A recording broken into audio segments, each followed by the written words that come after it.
Welcome to the National Council of Supervisors of Mathematics, NCSM, Leadership in Mathematics podcast. NCSM is an organization supporting mathematics education leadership at the school, district, college, university, state, province, and national levels. Its membership constitutes an international force collaborating to achieve excellence in mathematics education. Be sure to visit the NCSM website at ncsmonline.org. Welcome to Episode 12 in a series of podcasts recorded at the NCSM 39th Annual Conference in Atlanta, Georgia, March 19 through 21st, 2007. This episode is titled NCTM's Curriculum Focal Points. What are they? How will they be used? In this session, the panel presenters examine and discuss the National Council of Teachers of Mathematics' new publication, Curriculum Focal Points for Pre-Kindergarten through Grade 8 Mathematics, A Quest for Coherence, as a possible framework for guiding future curriculum development, instruction, and assessment. Curriculum Focal Points is available as a free download from the NCTM website. You may select the whole document or materials by section. Visit the link on the NCSM podcast page. Kathy Seeley begins the discussion.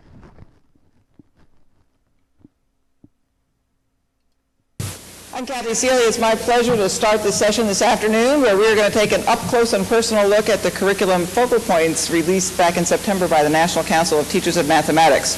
You've got a cast of rotating cast, I guess the speakers themselves aren't rotating, a rotating cast of speakers. There will be ample time and structured time for discussion and for questions, which is why you have index cards that have been handed out. And with no further discussion, I'm going to jump right in, and each speaker will introduce the next. How's that? That work? No, I'm not done yet. Boy, he's eager. He's been like that for about a year and a half now. Yeah, probably so. All right, so on September 12th, 2006. Felt like 19. Yeah, it did feel like it was that long. The National Council of Teachers of Mathematics, in a press release in Washington, D.C., released a very skinny document, which I had all planned to be holding up and showing you, but I left it in my briefcase, and now Jamie's going to show it. That's all right. You all know what it looks like anyway. It's a very thin document. It's 40 pages long, half of which is, in fact, a correlation to principles and standards for school mathematics. That, in and of itself, if you didn't notice the great similarities between the cover of this and principles and standards for school mathematics, would help you understand, I hope, that this is a partner document to the principles and standards for school mathematics, not a retreat from nor a contradiction of, as some press might have you believe. And don't get skip started on that. So, and it is available free for download. How many of you have downloaded, just out of curiosity? Look at that. Whoa. You are among the 600,000 people who have done that. It's also available for purchase, by the way, just so you know, in case anybody wants one of these really pretty copies right here. See, hold that up again, Janie, and see how pretty that is?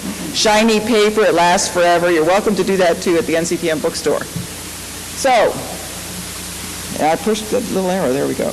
Just to give you a little bit of background, I'm just going to set this up for a few minutes and then turn it over to Skip to jump into the actual content. For as long as I can remember, many of us in math education have been fussing about the long lists of tiny topics that everybody in every state pretty much has to deal with. And the criticism that's been levied against the American mathematics curriculum that it's a mile wide and an inch deep by Bill Schmidt and Tim's report and many, many others is probably well deserved as we look at the kinds of things teachers try to teach in the classroom between their tables of contents, their state expectations, even NCTM's lists from the principles and standards documents.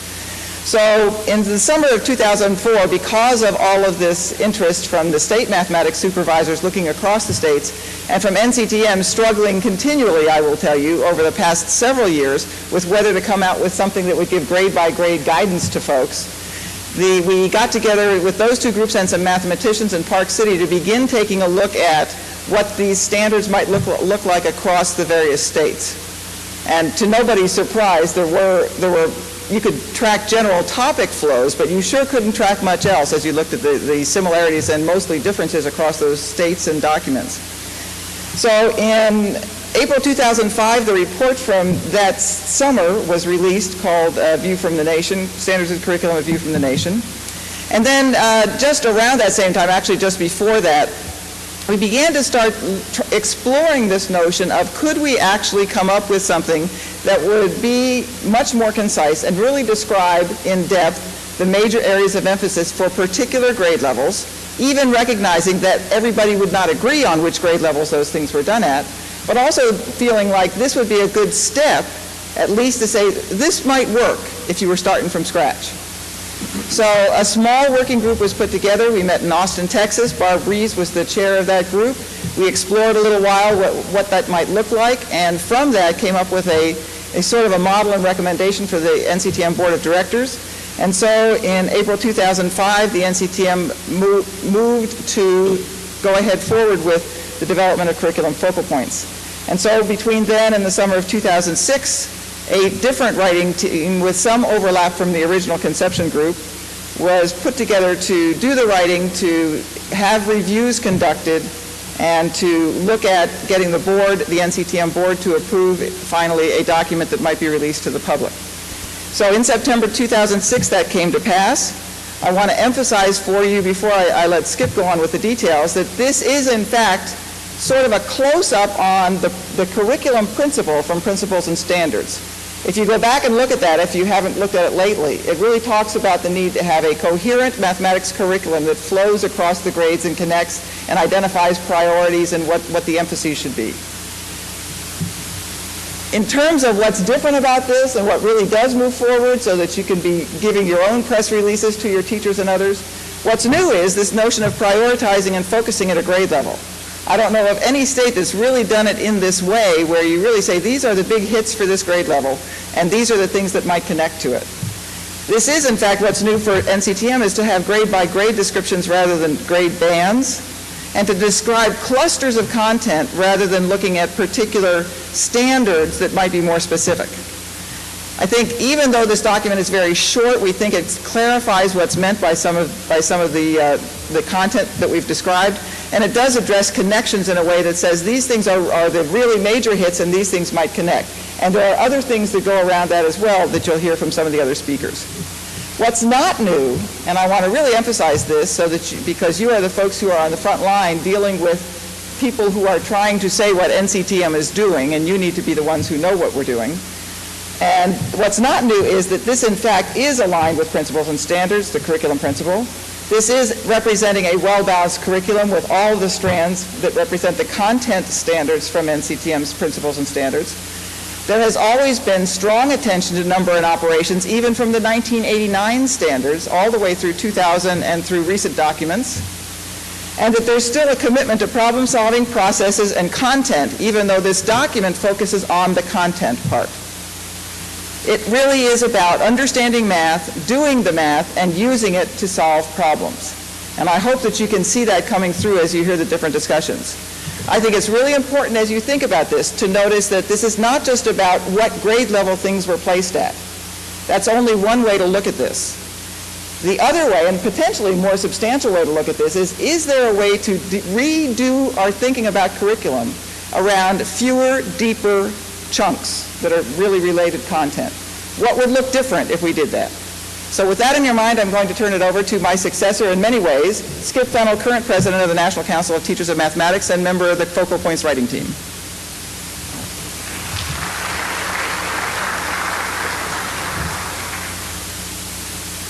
Thank you. I guess I'm going to need to stay sort of close to this microphone. This is not typical behavior for me.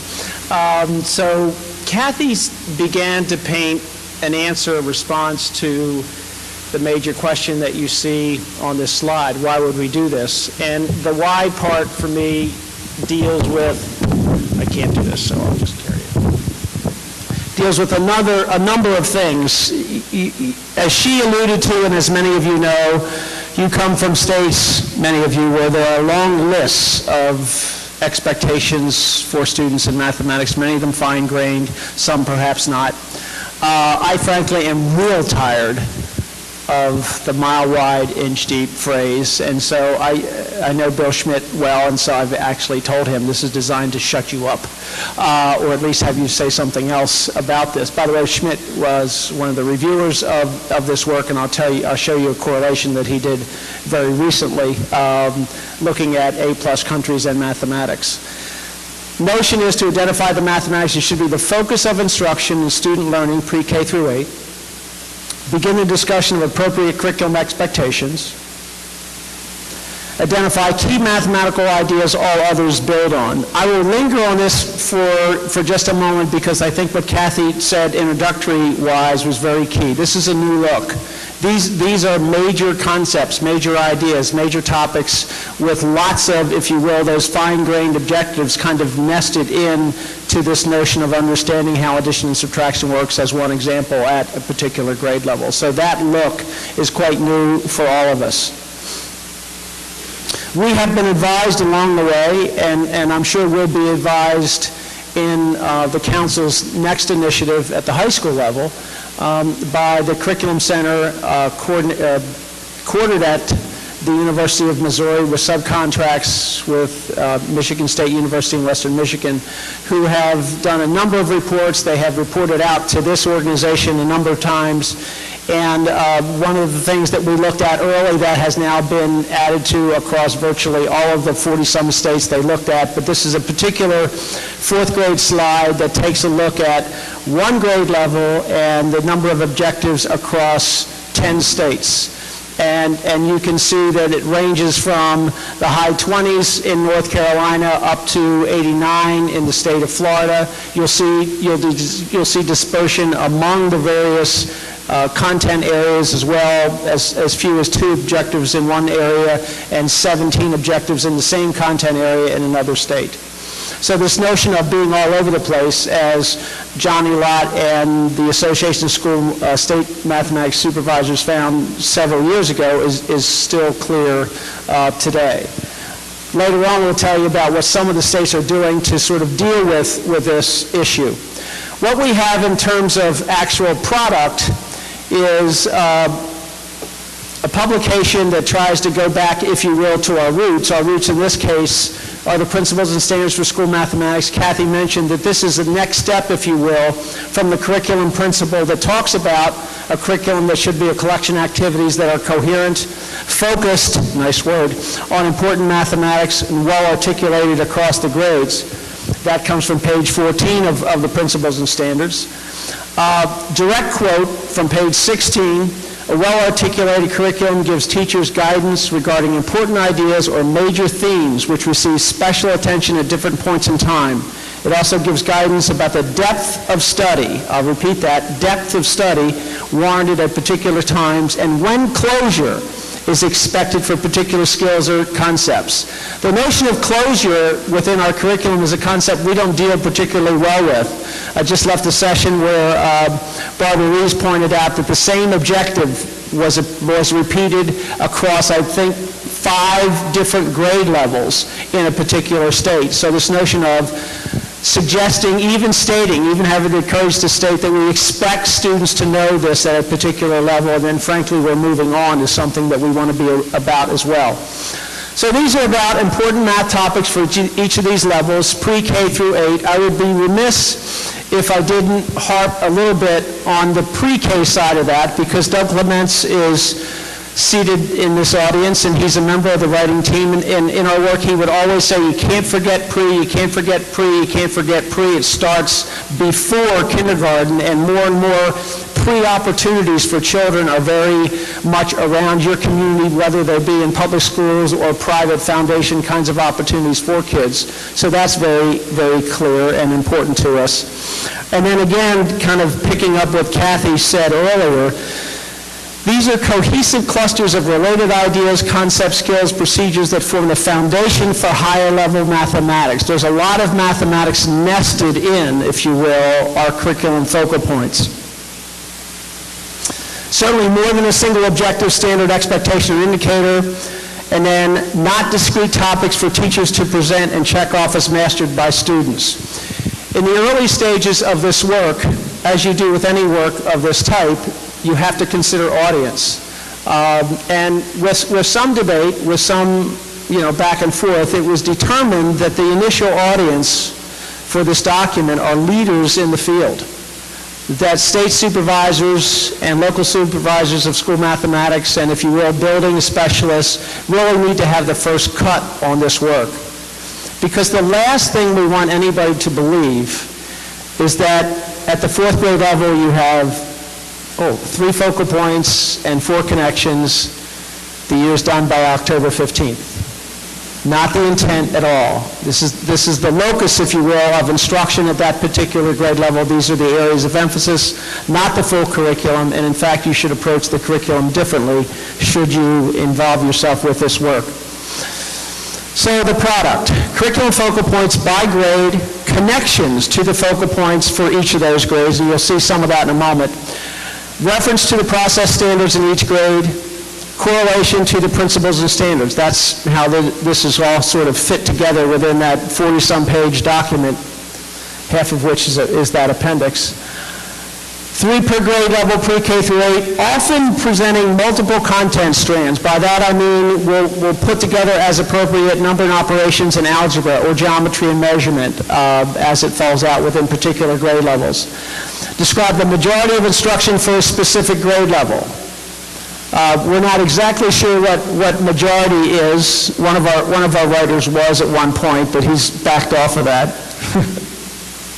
I can digress, it's late in the afternoon. Doug and I were doing a presentation on this work in Indianapolis, not unlike what we're doing here. And Doug, we get to this slide and Doug says it's 80% of the year. And I was saying, it's a nice number, where'd you get it? And I think, of course he said, well, there's some research out there that says it should be 80%. I'm still looking for that research. Taken across the grade levels provide the major components of a mathematically sound, coherent, and cohesive pre-K through 8 curriculum, and that's what this is intended to do as well. Importantly, I don't think I skipped something there, no. We did not want to lose the notion of process. And so, as a header for every page, it is essential these focal points be addressed in contexts that promote problem-solving, reasoning, communication, making connections, and designing and analyzing representations. That is, those processes are the umbrella through which that content is filtered and very important to us. And by the way, just for those of you who spend a lot of time, as most of you I'm sure do, with your own state frameworks, isn't it interesting how you deal with the process standards yourselves? By that I mean there are some states that frankly don't account for them at all. There are other states that have used the same process wording for literally every grade. There are some states that sort of put the process orientation at the very back of the standards, sort of indicating that they're least important. But so how we lay that out and how we infuse and connect with the process standards is important to all of us, and we need to communicate that well. The connections, those are along the side. You're going to see how this is laid out, although most of you have seen that already. Provide meaningful context for the focal points, identify connections between strands and across the grade levels. So you have that across grade level connection and provide that sort of rounding out, if you will, of a well-balanced curriculum. Typically a page looks like that with notions of the individual focal point, in this case number and operations and algebra measurement. There was a time in early iterations of this work when these titles stood alone. We used to call them the title page. Here's a grade 3 title page and it just had the focal points. And we early on figured that if we do that, people are just going to figure they'll check those things off. So the notion of deep context here in terms of how that plays out and the level of importance of this work as it feeds into, if you will, developing quick recall of addition facts and related subtraction facts and fluency with multi-digit addition subtraction is comprehensive as you build toward that level of fluency. That's critical to our work, as is this notion of connections from number and operations, earlier work, back to the focal points, from geometry and measurement, connecting with work and measurement as well as work and number and operations and algebra and additional algebra here. Those connections are integral to our work, and as I mentioned earlier, the statement about the process standards as well. One of the things we don't want to lose is this notion of, at the early grades, developing that sense of number, dealing with composition and decomposition of number to help kids understand the role of place value and thinking about, at least at this level, place value and how that connects with operations, as well as being able to talk about numbers and being flexible with number and number use. At the 4th grade level, where, again, in this case, 3 focal points, a few more connections at this particular grade level than a prior level. We want to build in, 4th graders are multiplication year, as if you will, a popular and important topic. And so that the importance of the distributive property as a way to not only model the multiplication process, but sort of get at the underpinnings and the connection to the algorithm is important. About 6 weeks ago, I was doing a presentation like this, and I had a teacher come up to me after the presentation and said something like the following: you know, I really see the importance of the distributive property, and I really now get how important that is to my kids, understanding how and why multiplication works the way it does. And I had one of those moments that many of you have where simultaneously that's great, oh my God. Because I was certain this teacher had been teaching at least a decade. So yes, it's really good that you've discovered the distributive property and 10 years worth of children are somewhere else not having had the benefit of that. But at any rate, we sometimes experience those kinds of things.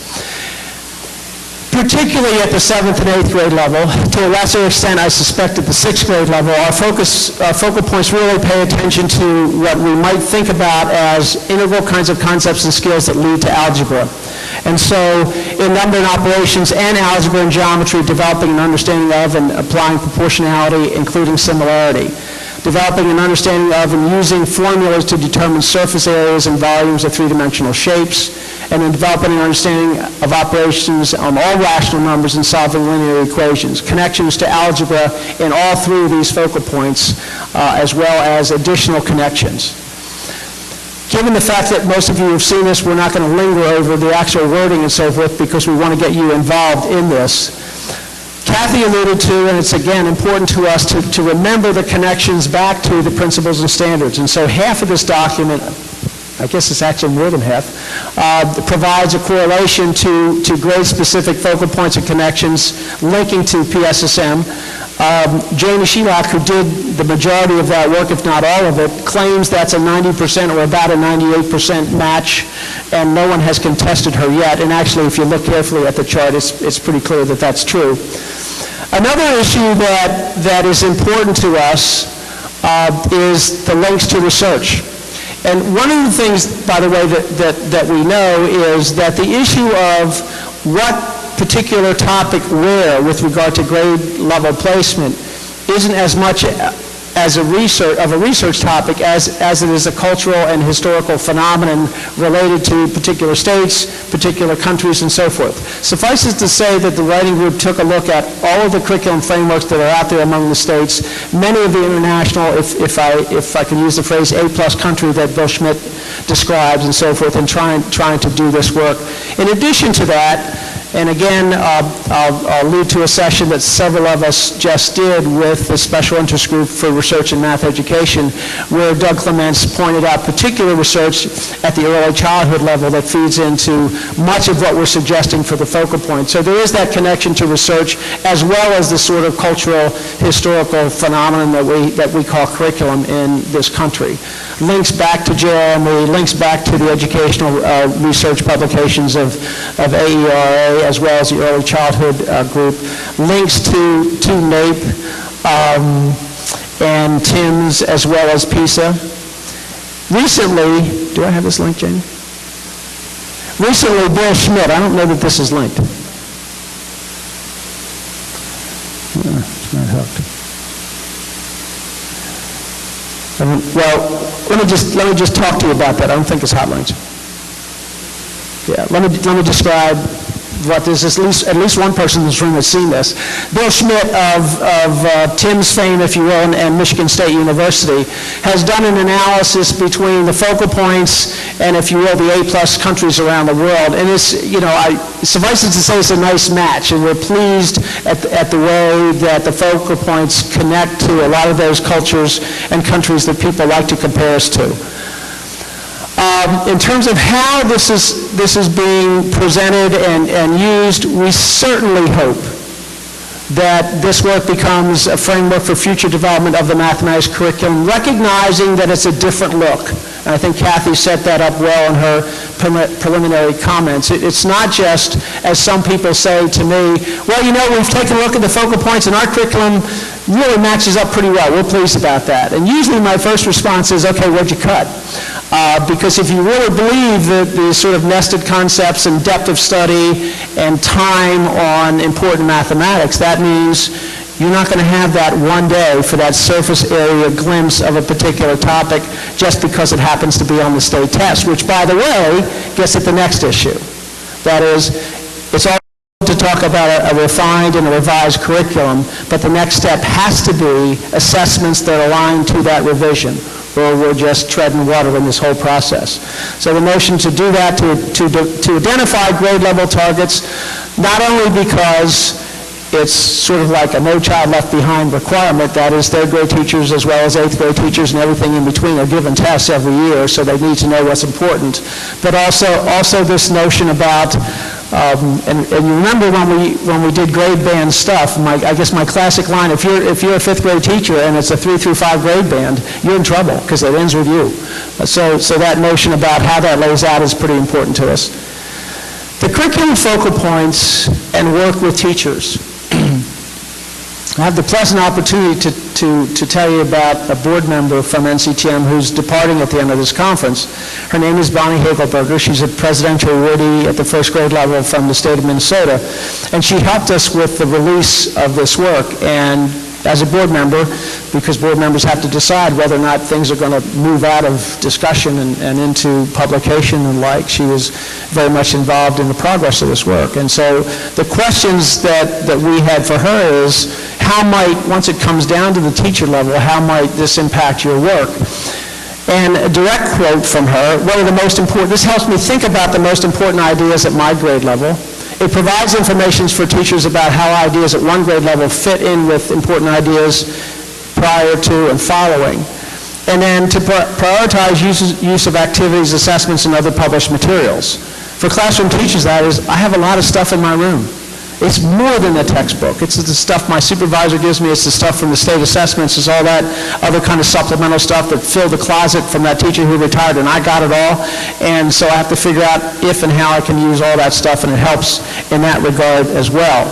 And kind of a different cut that I'm going to have Janie Shelock take you through from this point on is this house idea. But let me just also take the opportunity to introduce Janie Shelock from Texas A&M University, where she is now a dean, associate dean in math and science work. But her role in this project is more than just a writer. She was the lead writer. She forced us to meet deadlines and fix things that didn't quite get done, and if it wasn't for her, we probably wouldn't be standing here talking about this. That's about as well as I can say it. And I get to organize things like this. I had the opportunity of working with some teachers, even though they're not the first audience that we were talking about, some teachers in an in-service project. And I was excited because I gave them the task to come up with a way to communicate to someone else what the concept of the focal points were, not necessarily the particular content. And this is what the pre-K2 group created.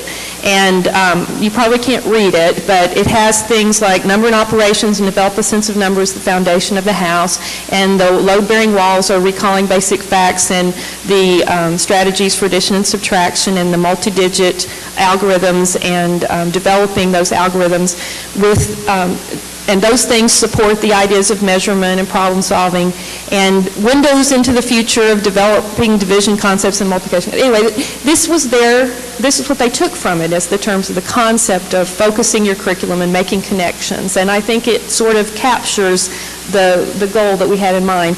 The other thing that captures is a supervisor's comment to me that who said, I have a teacher in one of my districts who I've always used this as an example for everyone else, and this is the way that person teaches in terms of the organization and the content focus. So very quickly, we also hope that publishers look at this, publishers of textbooks, publishers of other instructional materials, publishers of assessments. I think that's to come in the future. We've had some meetings with them. That teacher educators will be using this. Wouldn't it be nice to get new teachers coming in who are thinking about the curriculum in a focused way?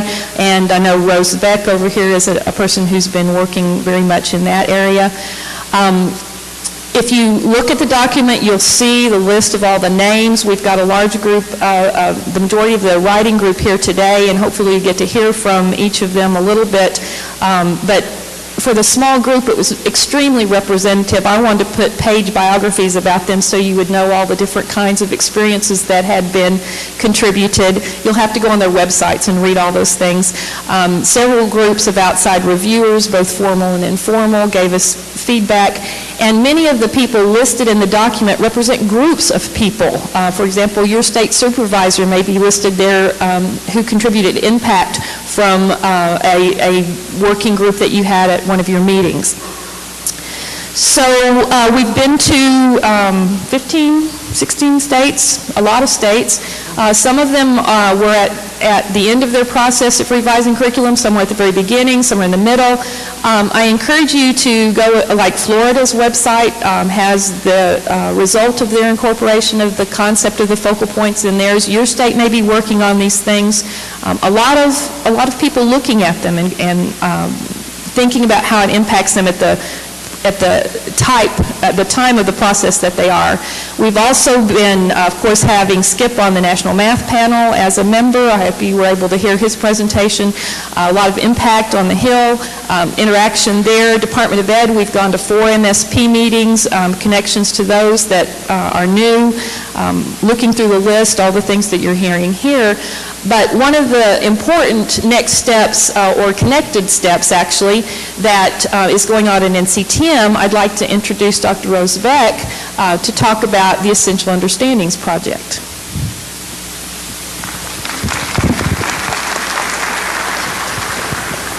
Thank you, Janie. Essential Understandings is a project has as a driving force one basic big question, which both underlies and probably overwhelms us in our work, and that's the question of what mathematical understandings are essential for mathematics teachers in pre-K through grade 12. And in particular, that would include what kind of mathematics do teachers need to understand if they're going to teach in the spirit of the curriculum focal points.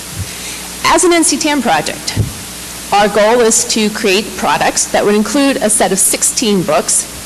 The books are for professional development. They're for use in a way that would be for the single teacher who is interested in his or her personal growth. They could be used by a local group in a school setting who's interested in developing their collective understanding in a shared way.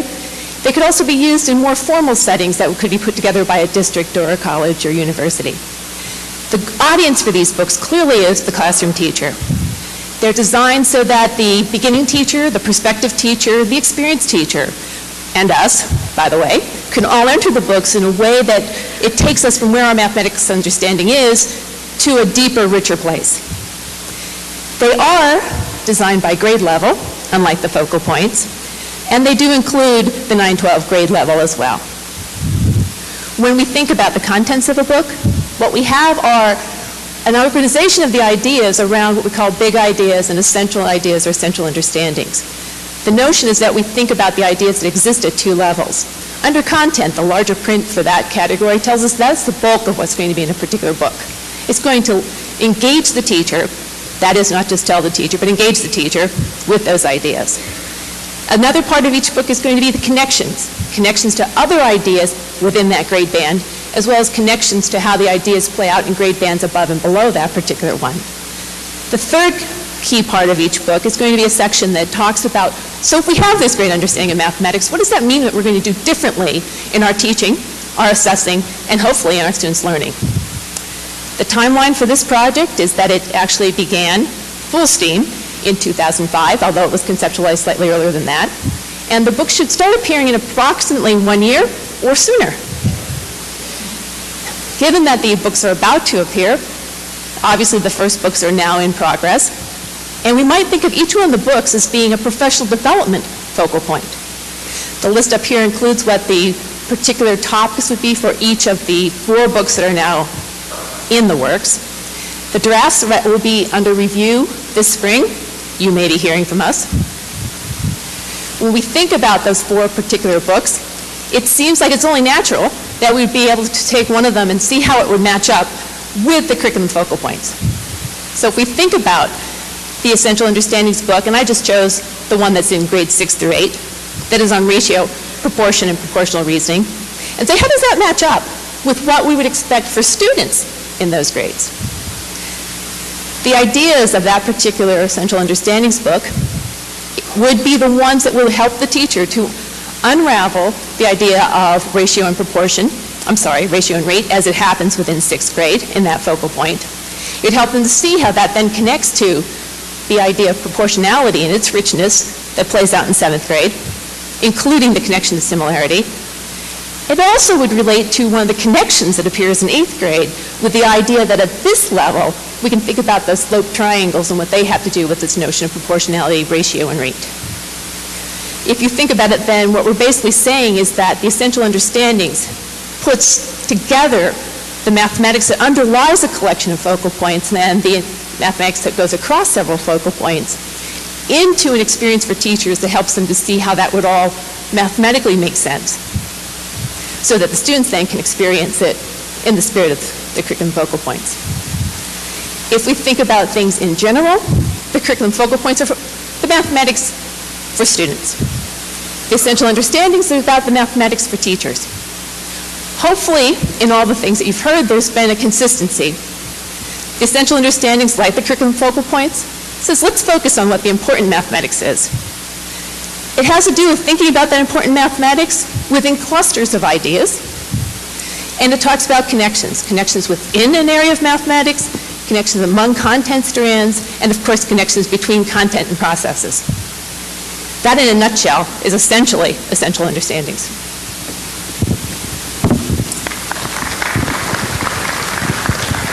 So it's just like all our work, it's never done, right? Every time you do something, it creates something else. And I just am more and more excited when I hear about that. What we'd like to do is give you a few minutes, 5, 6, 7 minutes. There are index cards scattered around the room. We've got some other ones up here. What we'd like from you is a little bit of discussion with the people around you about some particular topics. Perhaps you want to talk about the relationship of the focal points and the connections that are there, what they mean, or what more do you need to know about those, ways focal points can be used with your current state standards, or queries about how they might be used with your state standards, questions about a focused curriculum's impact on professional development or needs for that, and assessment issues that you might want to bring up. And what we'd like to do is collect those.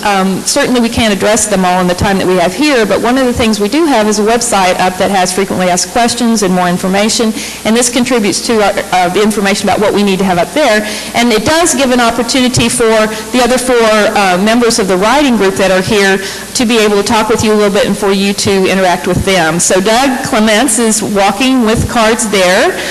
Sibylla Beckman from your local state of Georgia is here. Randy, excuse me, I'm about to choke. Randy Charles is here as part of the writing team, and Emma Trevino is here with us from Texas. So they're going to be up here answering, but they're also out there helping distribute. So take a few minutes and then we'll get back together. Oh, yes, you guys are supposed to. Okay, I want you to make up the question. We're going to get started and do these on a case-by-case basis. How do you envision the lenses high school document will look? Will it be subject-specific? The lenses document is first of all, it's not a document yet. We have a plan to do this, and the lenses initiative will be at the high school level. High school obviously is very different than pre-K through 8, and hence the word lenses, because we'll look at lenses relative to perhaps mathematics courses, perhaps integrated curriculum mathematics, perhaps big ideas in mathematics, perhaps how people might use math, whether it be for particular college intending majors and or other kinds of issues. So it will have a different look because we think the cut is different. The planning of that initiative is actually beginning this week. There's another question. Will the focal points align with NAEP? To a great extent, the table of specifications that NAEP uses is the NCTM table of specifications of number and operations, algebra, geometry, measurement, data analysis, probability.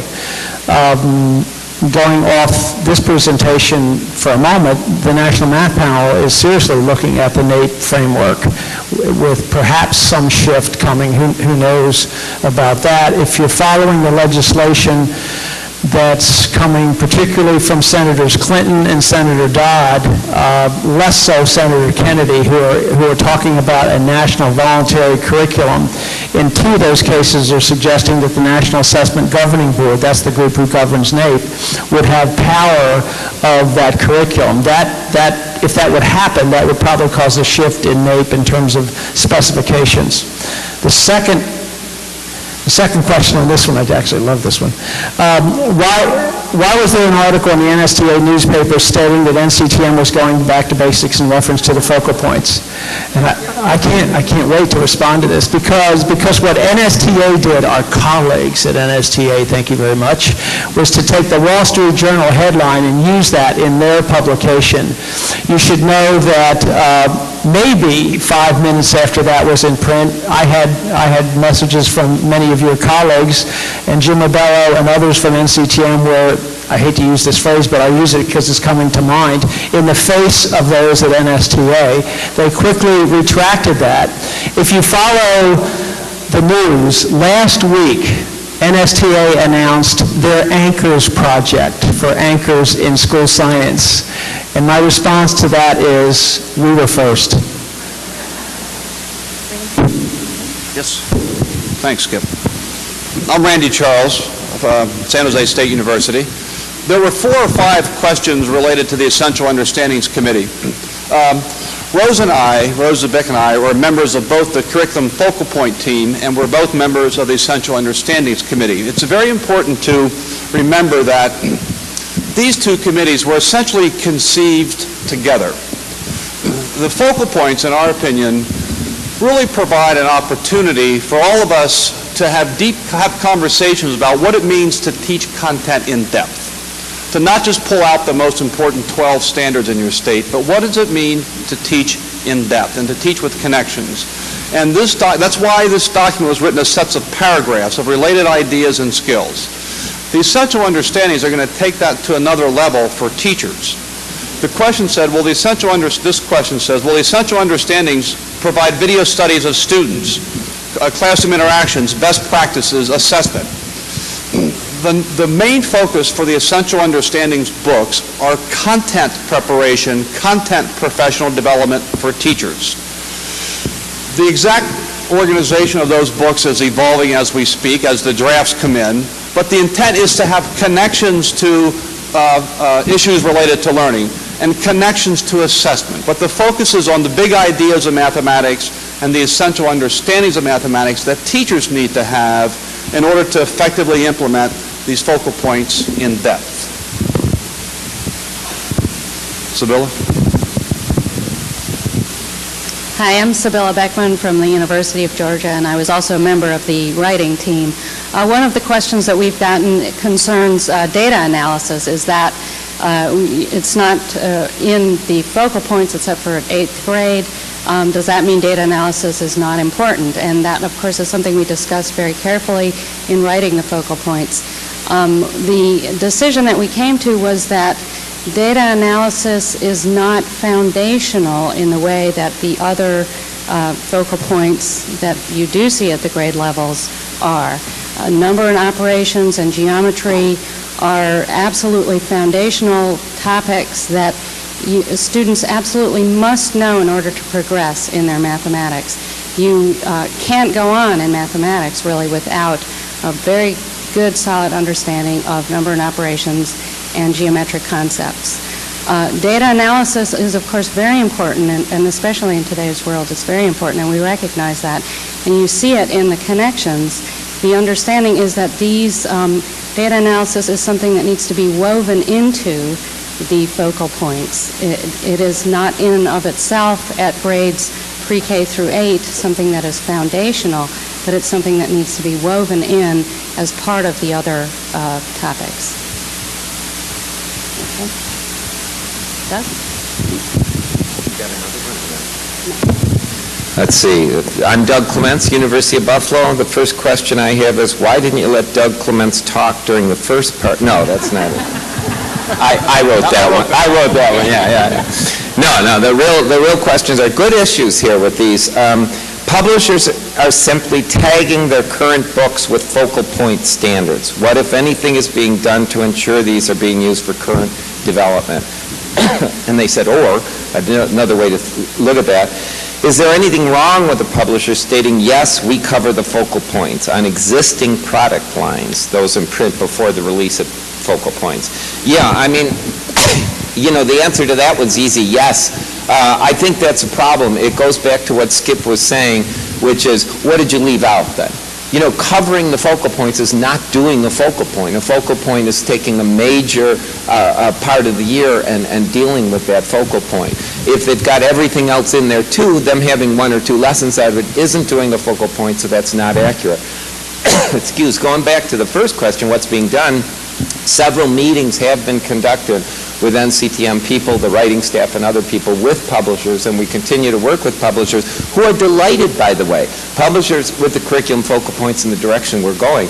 Publishers are not delighted with the fact that they have to try to do a good product and meet the standards of 46 different states and different standards. So they're teams on this. Do you want to catch something different, or me pass on to something? I'll comment on this too. These are somewhat related to that. One said, I didn't see California on your list. Yet it influences heavily textbook publishers' decisions. Many of the states that were chosen as sites to visit relative to the focal points are ones that are, as Janie said, actively in the process, or soon will be in the process, of revising their state standards. The California state standards are by law in place, I think, for the next 6 years or something like that. So it's not an opportunity right now for the state of California to revisit their standards. Did we look at standards from all states? As Janie said, of course we did, and we looked at California standards as well. Are textbook publishers taking this seriously when they rewrite the curriculum? Textbook publishers are driven by your state standards. It's very important to remember that the primary audience for the focal points are the people at the state level who are about to create the next generation of state standards and the assessments that match those standards. And that's what the publishers will be writing to, not the focal points. It will be the standards that come out of the focal points.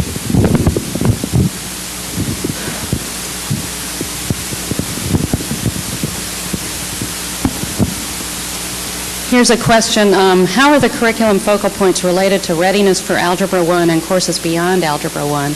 I think the focal points are perfectly positioned for algebra readiness and courses beyond algebra, in particular calculus, for example. What do you need for things like Algebra 1 and beyond? Well, a lot of fluency with algebraic manipulations, with absolutely fluency with number and operation work. Those are essential things, and I think we have those very strongly covered in the focal points. Of course, there will be states where many students will take Algebra 1 in 8th grade, in which case they will need to cover the focal points that are currently in 8th grade, either somehow within Algebra 1 or before that, or somehow spread it, some elements of that across high school. But we think that the focal points are really perfect for Algebra 1 readiness and courses beyond Algebra 1. Okay. I'll try not to fall off. Skip Fennell said 600,000 copies of the document have been downloaded, but I heard that Doug Clements downloaded 500,000 by himself. How do you expect the curriculum focal points to impact the math wars? Tom O'Brien's article earlier this month in Education Week, and is your hope to unify math education across the nation, et cetera, et cetera. These are important points. I'm interested in what Sibylla has to say, but I do know that both common ground meetings and the curriculum focal points were an attempt to certainly bring some unity to this stuff and get people to the table and agree on some basic things. And while not everybody agrees on everything, I think Sibylla and I at least agree that we went out, we had readers from both sides of these kind of things talk about them, and I like to think about them that rather than compromise, we really tried to synthesize viewpoints and come up with the best thing. And Sibylla's a mathematician, so I'd love to hear her perspective on that same question. Yeah, I agree with Doug. I think it's a real opportunity to bring people from different sides together. I think we've brought the best of everything to the focal points. A focus on understanding and sense-making, but also fluency with the basic skills and concepts that students need. And so I think it's well balanced. It seems to me, of course, I can't speak for everybody, but it would be very nice to see unity and an end to the math wars and greater appreciation for people on all sides and greater bringing together. I think it's an opportunity for it. I've actually told other audiences that I wish we had podcasts of our discussions while we were doing the focal points. I mean, I really think that was the power of it, not more than what we ended up with on paper, are the back and forth tugs that we had, the issues. I actually had, I'll share with you now that since we've kind of gotten past the initial gut-wrenching reaction to the Wall Street Journal article, that the reporter asked me right out, he said, "What y'all have fights about?" And when he asked me, I couldn't remember because we had resolved them all in a way that didn't make them feel like arguments or fights anymore. He didn't believe me. But I think that's another answer to the math wars things. The difference in perspective was beneficial to us rather than detrimental. And that, in terms of the presentations, is what I've heard from other people saying things like, well, I don't understand why there are math wars anymore now when I see these things together. So I've felt very positive about that. I'm going to bring this to a close with just a couple more questions. Please address ways to use the focal points with our current state standards without confusing teachers. This is where the difference between the concept of the focal points and the content of the focal points is so critical. It's very easy to think that the first step is to sit down and draw lines between the focal points in your curriculum and see what matches and see what doesn't and what grade levels are where and that kind of thing. And that helps you look at it and give them information. But if you're not in the position where you can move things around in your curriculum necessarily, then that's not going to go very far.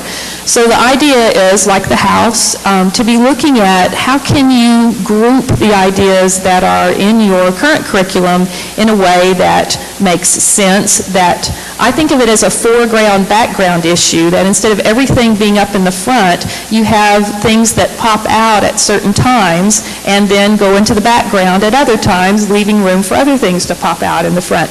And so making those decisions is the critical part of applying the idea of the focal points. And sometimes they can give you, all the theory says good examples move you farther along to completing your own work, whether it's exactly like that example or not. So we're hoping that we've provided a good example for applying that concept of focal points.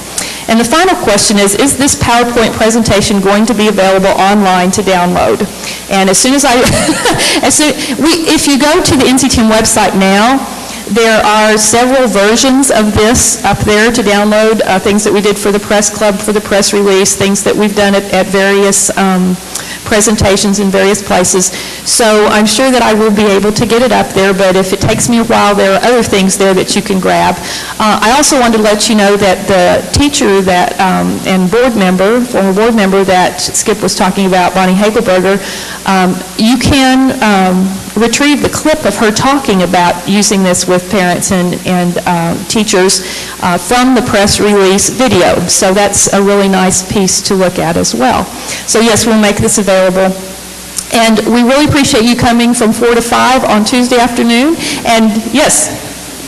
Oh, and yes, and we will be keeping the rest of these questions, so if anybody's written anything else down before you leave, dump it up here, and we'll be using them to renew the website and look at next steps. Thank you very much.